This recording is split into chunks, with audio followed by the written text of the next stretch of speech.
Vidéo aujourd'hui au sujet de la reconnaissance de la maladie de Lyme et des maladies vectorielles à tiques, un sujet qui nous amène un peu plus loin encore que ces maladies.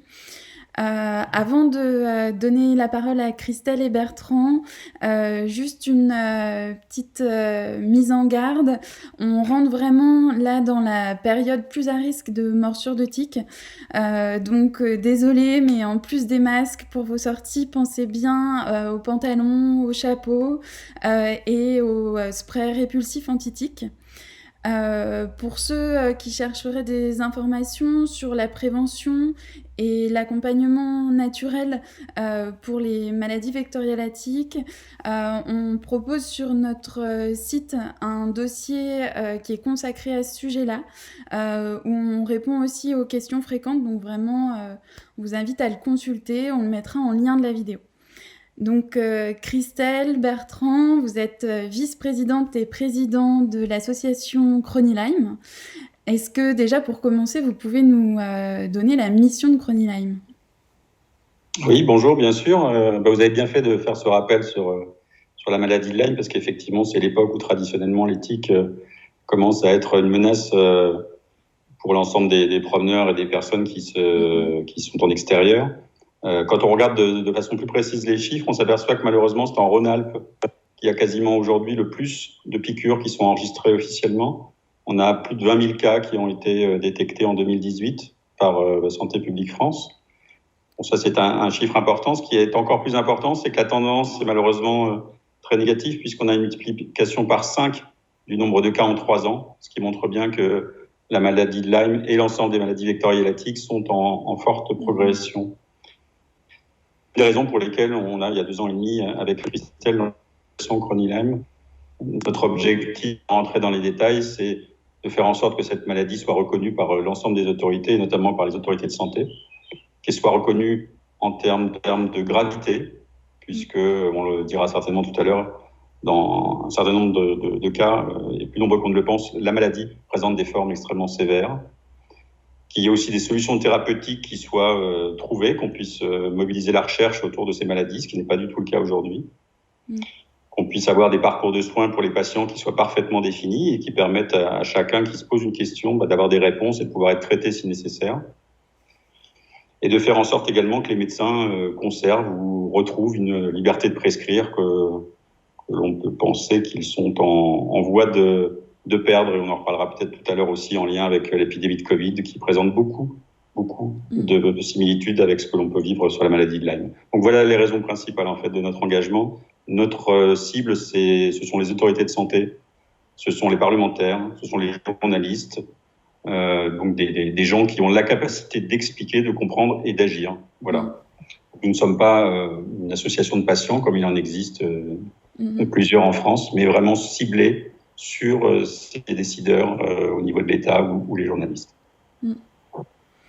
Ouais, on se rend pas forcément compte qu'une maladie pourrait ne pas être reconnue et de tout ce que ça touche en fait comme enjeu pour les malades, le fait qu'elle soit pas reconnue. Une sorte de double peine en fait, même, c'est-à-dire qu'en fait on est malade, c'est déjà une peine. On n'est pas reconnu ou on doit se justifier d'être malade parce que le professionnel de santé en face potentiellement va nous dire « Ah mais vous êtes sûr d'être malade, d'avoir cette maladie peut-être c'est le diagnostic est pas le bon, etc. » Et en plus, il y a souvent un coût pour se soigner qui n'est pas pris en charge par les autorités de santé, par la caisse primaire, et qui rajoute en fait une complexité à ce tableau déjà particulièrement difficile. La question de la reconnaissance de la maladie, c'est vraiment ce qui nous a aussi poussé dans cette cause. Également le fait que des médecins étaient poursuivis pour soigner les malades de Lyme. Donc c'est aussi une des grandes activités qu'on a à Chrony-Lyme, c'est de soutenir, d'accompagner les médecins dans les démarches qu'ils peuvent avoir vis-à-vis des conseils de l'ordre notamment qui peuvent les poursuivre. La reconnaissance de la maladie, ce qui est compliqué, c'est qu'en fait, c'est vraiment, comme le disait Bertrand, la double peine. Et c'est, à mon sens, c'est la plus grande souffrance qu'on puisse avoir. Et d'ailleurs, c'est une parole d'un écrivain italien qui disait la plus grande souffrance qu'on puisse faire à l'homme, c'est de nier sa souffrance. Et ça, c'est très difficile parce que être malade, avoir des douleurs, avoir un handicap, que ça impacte aussi sa vie sociale, sa vie professionnelle, mais qu'en plus, on puisse mettre en doute au quotidien la souffrance de la personne, ça, c'est vraiment ce sur quoi il faut qu'on avance, parce que ça empêche aussi les patients de guérir. Donc c'est vrai qu'il y a pas que la maladie de Lyme, hein. Il y a plusieurs formes de pathologies ou de douleurs chroniques, qui ne sont pas reconnues en fait. Il y a les migraines, parce qu'on a beau être migraineux, on a beau savoir des choses, on ne sait pas vraiment les guérir, on ne sait pas vraiment les accompagner, et ça reste compliqué pour les patients au quotidien. On a l'endométriose, on avance, mais c'est vrai qu'on ne sait toujours pas les causes. On avance sur la reconnaissance, mais ça reste extrêmement difficile. On a la fibromyalgie, ça fait plus longtemps qu'on la connaît. Il y a 20 ans, on était sur quelque chose de très psycho, c'est dans la tête, ainsi de suite. Alors aujourd'hui, on a un petit peu avancé, mais pas tellement, parce qu'on ne sait toujours pas ce dont il s'agit. Puis peut-être que parfois, c'est aussi des infections bactériennes, ou parasitaires, ou virales. Et puis, on a aussi tout simplement les douleurs, c'est-à-dire des gens qui vont présenter un tableau de douleurs cliniques inexpliquées. Et c'est vrai que le fait, quand c'est invisible, eh ben, la souffrance est énorme. Donc c'est pour ça qu'on parle de reconnaissance de la maladie. Petit 1, il faut que la souffrance soit écoutée, qu'elle soit traitée si on le peut, qu'il y ait une reconnaissance aussi financière, notamment en affection longue durée, parce que dans la maladie de Lyme aujourd'hui, ça reste un vrai problème. Pourquoi ? Parce qu'une affection longue durée, déjà, il y a un impact financier. Ça va permettre aux patients d'avoir un certain nombre de soins qui vont être pris en charge. C'est aussi une forme de reconnaissance, y compris morale, parce que ça veut dire que c'est écrit sur un papier, ça veut dire qu'on va les accompagner. Et puis surtout, ce qu'on défend aussi auprès des autorités, c'est un parcours de soins. Et un parcours de soins où il n'y ait pas de rupture. Parce qu'aujourd'hui, déjà, il est très difficile de rencontrer un professionnel de santé qui puisse être aidant pour le patient, qui connaisse bien la maladie de Lyme et les MVT. Et ensuite, donc déjà c'est difficile d'avoir accès, et ensuite c'est carrément aujourd'hui difficile d'avoir un parcours de soins global. C'est-à-dire on va prendre la personne en charge, on va lui apporter des solutions, et où il n'y ait pas de rupture, c'est-à-dire qu'on ne se retrouve pas entre deux rendez-vous à pas savoir ce qu'on fait, à pas savoir à qui demander quand on a une aggravation, ainsi de suite. Et puis une prise en charge qui se fasse sur tous les plans. Que ce soit kiné, que ce soit la prise en charge de la douleur, et puis évidemment d'aller chercher la cause de la maladie. Ouais. Il y a une vraie réflexion sur la prise en charge là, en matière de santé, sur ces pathologies qui sont méconnues aujourd'hui, et sur lesquelles on doit pouvoir avancer en tout cas. C'est vrai que toutes ces actions qui sont menées autour des maladies vectorielles à tiques déclenchent aujourd'hui une polémique qui n'a pas vraiment de précédent par rapport à d'autres pathologies. Alors aujourd'hui, on voit avec le Covid quand même qu'il y a d'autres problématiques et dysfonctionnements de santé qui sont un peu mis en avant. Mais est-ce que vous avez une explication à ça ? Alors, on ne va pas avoir d'explication globale. Ce qui est certain, c'est que, si on pourrait résumer les choses ainsi, il y a 2 maladies de Lyme. Il y a la maladie de Lyme bénigne, qui va être soignée par 3 semaines d'antibiotiques, et on n'en parlera plus jamais, la personne sera définitivement guérie. Ça, à 85% des gens en moyenne, ça c'est réglé, on ne parle pas, tout le monde est d'accord. Ce sur quoi porte la polémique, c'est sur les personnes donc à peu près 15% des personnes qui sont concernées, qui vont conserver des symptômes après ce traitement antibiotique. Et c'est là que la discorde médicale est maximale. Un clan qu'on va considérer comme étant le clan des scientifiques, des conservateurs, va dire « Ah ben non, mais de toute façon, on a prescrit 3 semaines d'antibiotiques, donc par définition, tel que la science nous l'explique, vous ne pouvez plus avoir de maladie de Lyme. Donc c'est psychologique, donc c'est rhumatismal, donc ce sont des séquelles qui vont finir par disparaître, etc. » Et puis il y a des médecins qu'on pourrait qualifier de médecins de terrain, qui, eux, vont dire non, mais pas du tout, il y a des symptômes qui persistent, il faut les traiter. La bactérie, elle persiste, ça ne se décrète pas qu'elle disparaît, elle persiste, etc. Donc il y a ce schisme médical, ce schisme scientifique. Et donc nous, on s'intéresse particulièrement à ces 15% de gens qui se retrouvent finalement dans une sorte d'errance, qui se retrouvent non reconnus, comme on l'a exprimé tout à l'heure. Et à la limite, peu importe le nom qu'on va mettre à cette maladie, ce qui nous importe, c'est que leurs symptômes soient traités, qu'il y ait des solutions qui soient apportées, des parcours de soins qui soient disponibles, etc. Voilà. Alors, pourquoi cette polémique c'est difficile à dire. On a trop peu de recherches sur ces maladies, ça c'est certain. Donc évidemment, l'absence de recherche fait que toutes les théories peuvent se propager.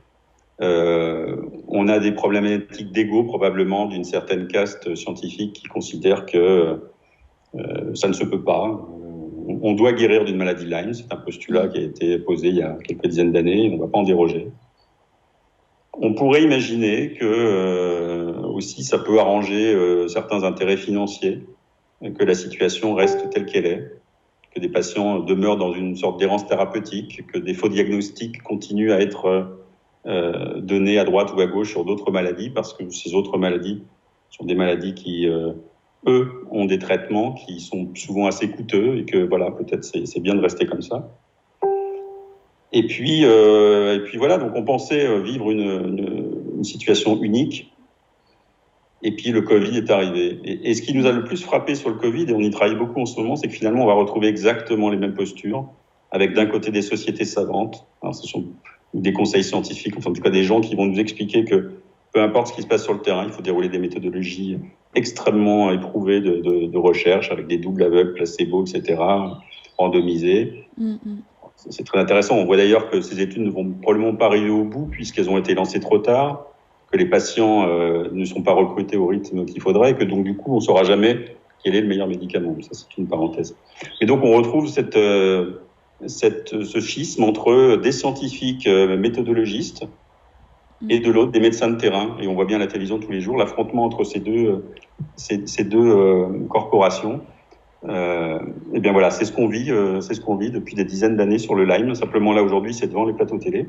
Mais c'est exactement la même chose, avec une maladie finalement qu'on ne comprend pas bien non plus, parce que le Covid, alors c'est normal, c'est récent, mais on ne le comprend pas bien. On sent qu'il y a un virus, mais peut-être que le virus, il rentre dans une bactérie ou dans une cellule et il provoque des phénomènes en chaîne. Bon, bref, personne aujourd'hui sait dire exactement ce que c'est que ce Covid. Bah, c'est pareil sur la maladie de Lyme chronique. On a les mêmes acteurs d'ailleurs, hein. C'est exactement les mêmes acteurs qu'on a aujourd'hui à la télé, qu'on a d'habitude sur le Lyme, puisqu'on parle d'infectiologie. Donc c'est ça aussi qui nous a interpellés dès le début de la crise du Covid. Donc pour conclure, ce que l'on espère, c'est que grâce à cette crise du Covid, cette crise sanitaire du Covid, on va évidemment trouver rapidement des solutions à cette pandémie, mais on va aussi, dans la foulée, de nouvelles solutions et une nouvelle considération au contexte de la maladie de Lyme. Parce que finalement, tout ça, c'est, pour résumer les choses, ça se résume entre une agression, qu'elle soit virale ou bactérienne, un système immunitaire en face, qui est ce qu'il est, qui a son histoire, et il faut arriver à booster le système immunitaire et baisser la charge virale ou bactérienne. Donc pas de différence fondamentale finalement entre une maladie de Lyme et un Covid, si on réfléchit au fond des choses. Donc voilà, c'est un peu Covid et maladie de Lyme, même combat finalement. Oui, et c'est vrai qu'on le voit de plus en plus en fait, où on risque malheureusement d'être amené à de plus en plus de questionnements de ce type-là sur différentes pathologies où c'est le terrain, le système immunitaire qui sont à prendre en charge en priorité si on veut limiter l'impact sur les personnes qui sont contaminées. Christelle, quand on préparait l'interview, tu m'as évoqué une notion qui est celle de la médecine intégrative et qui te semble simplement évidente et nécessaire pour une prise en charge qui soit complète. Est-ce que tu peux redonner quelques mots à ce sujet ?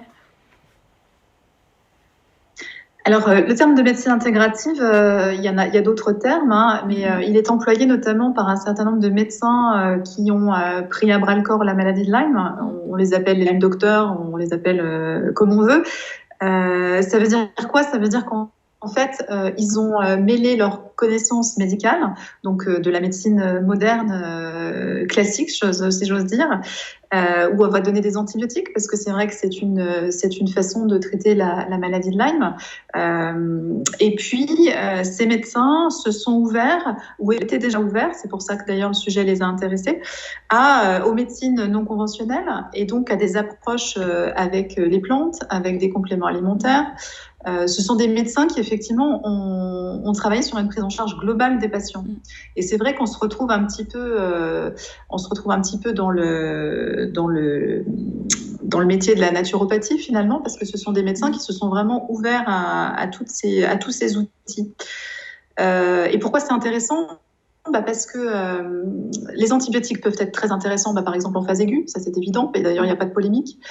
Après, en phase tardive, parce qu'il y a beaucoup de gens qui sont diagnostiqués en phase tardive, c'est un peu plus compliqué. Les effets des antibiotiques sont, d'ailleurs même les médecins dans le clan du déni de l'autre côté le disent, ils ont un effet qui est beaucoup moins important, mais ils ont leur rôle, notamment pour éviter une dégradation plus importante des situations.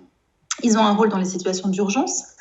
Et ensuite, la question, c'est que les patients peuvent avoir aussi le choix. C'est-à-dire qu'un patient peut avoir envie de ne pas être soigné par antibiotiques, parce qu'il y a quand même aussi des conséquences sur la flore intestinale et des conséquences sur le foie, parce que c'est des médicaments qu'il faut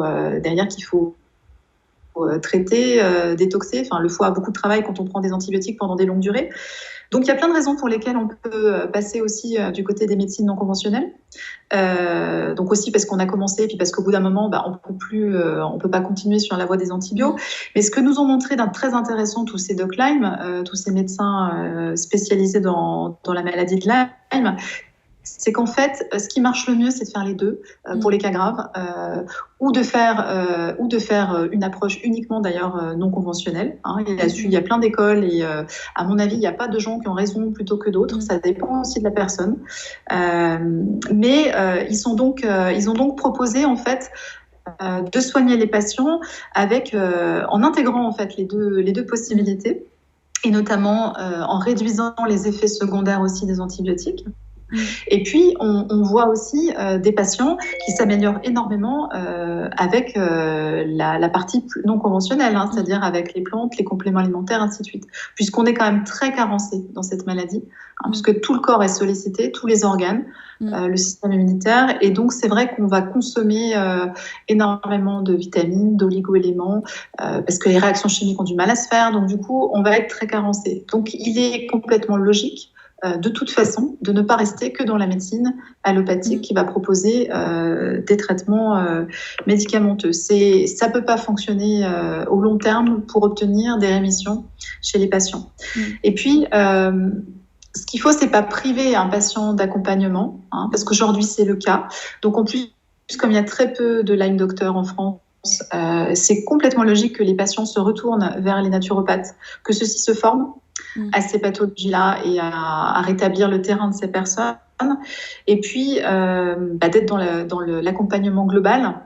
Et ce qui serait vraiment intéressant dans l'avenir, c'est qu'on puisse être accompagné par les deux, que les deux puissent se parler, les médecins, les naturopathes, qu'il y ait une pertinence quand on prend des médicaments, parce que souvent, quand on est gravement atteint, on va quand même prendre des médicaments, mais qu'il y ait une pertinence entre les plantes qu'on va prendre à côté, les médicaments, on n'est pas, comme on a souvent aujourd'hui, des spécialistes qui nous disent si vous prenez des plantes, non mais il n'y a pas de souci, ça ne fera rien du tout, vous pouvez prendre vos plantes à côté. Sauf que tu sais comme nous que c'est pas si simple et que les plantes, elles ont aussi des effets. Donc voilà, il faut que pour que les patients soient mieux accompagnés, à notre sens, il faut vraiment cette médecine intégrative. Ouais, je pense aussi que c'est très important et on voit dès qu'on a la possibilité d'avoir un travail collaboratif comme ça, c'est beaucoup plus intéressant pour tout le monde.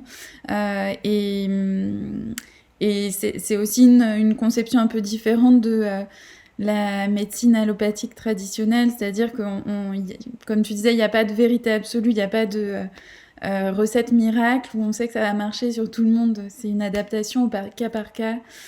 Parfois, il faut allier les deux, parfois moins. Et même en naturopathie, on n'a pas la recette la recette miracle qui marche tout le temps. Il faut quand même beaucoup observer ce qui se passe pour pouvoir ajuster au plus proche des changements de la personne, quoi. C'est pour ça qu'il faut un suivi très régulier des patients. Et c'est vrai que les médecins aujourd'hui, de par le fait qu'ils sont pas assez nombreux, ont vraiment du mal à assurer ça, hein. Ouais, Parfois, il faut avoir le patient au téléphone toutes les semaines c'est ça. pour pouvoir suivre effectivement les effets des traitements. Et ça, c'est important. Ok. Pour terminer, une toute dernière question pour les personnes qui seraient malades. Qu'est-ce qu'elles peuvent faire, vers qui elles peuvent se tourner dans un premier temps? Oui, c'est une bonne question, effectivement. Alors, on a une problématique que j'ai pas évoquée tout à l'heure qui est difficile justement à vivre, c'est la non-fiabilité des tests, ou en tout cas l'imperfectibilité des tests de dépistage actuels. On va pas développer cette question, mais voilà, on n'a pas aujourd'hui la possibilité d'être certain par un test en laboratoire d'avoir cette maladie de Lyme, et encore moins d'avoir une co-infection, c'est-à-dire une autre maladie vectorielle-athique. Donc le diagnostic est surtout clinique, et la Haute Autorité de Santé a bien précisé que le diagnostic était avant tout clinique. Qui dit diagnostic clinique dit forcément spécialiste de cette maladie. Donc Lyme docteur, typiquement, comme d'aucuns les appellent. Le conseil qu'on peut donner, c'est de se rapprocher d'une des 3 grandes associations de patients qui existent en France, soit Lyme sans frontières, soit Le Droit de Guérir, soit France Lyme. Ces 3 associations ont un site internet, évidemment, et avec la possibilité de contacter les membres de l'association pour obtenir des coordonnées de médecins proches de son domicile. Voilà, c'est la meilleure façon de procéder actuellement. Pour y voir plus clair et valider ou invalider ce diagnostic supposé de maladie de Lyme, puisqu'on voit de tout. On voit des gens qui pensent avoir Lyme et qui en fait n'ont pas du tout la maladie de Lyme. Et à l'inverse, on voit des gens à qui on dit non, vous n'avez pas de maladie de Lyme. Et quand on creuse la question, si, et un traitement des preuves aux antibiotiques va d'ailleurs montrer que oui, effectivement, il y a bien une attaque bactérienne significative. Donc voilà, il faut vraiment faire appel à des spécialistes, et donc en passant par ces 3 grandes associations de patients. Après, il y a aussi les naturopathes, hein. Il y en a de plus en plus qui sont formés, qui connaissent bien aussi cette pathologie. Donc, il faut se renseigner. Les associations de patients, d'ailleurs, ont aussi des références de naturopathes. Il y en a qui échangent entre eux. Enfin, il y a des choses très intéressantes qui commencent à se construire. Ok. Et voilà aussi. Ouais. Donc, le masque, à partir du 11 mai, le masque, le répulsif, pour éloigner les tiques. Voilà, commençons déjà comme ça pour cette période qui s'annonce. Ouais. Et ben, merci beaucoup à tous les deux pour ce panorama de la mission de Chronilyme et des enjeux en fait autour de tout ça. Merci. Merci Laurine. Merci beaucoup. Au revoir. Au revoir.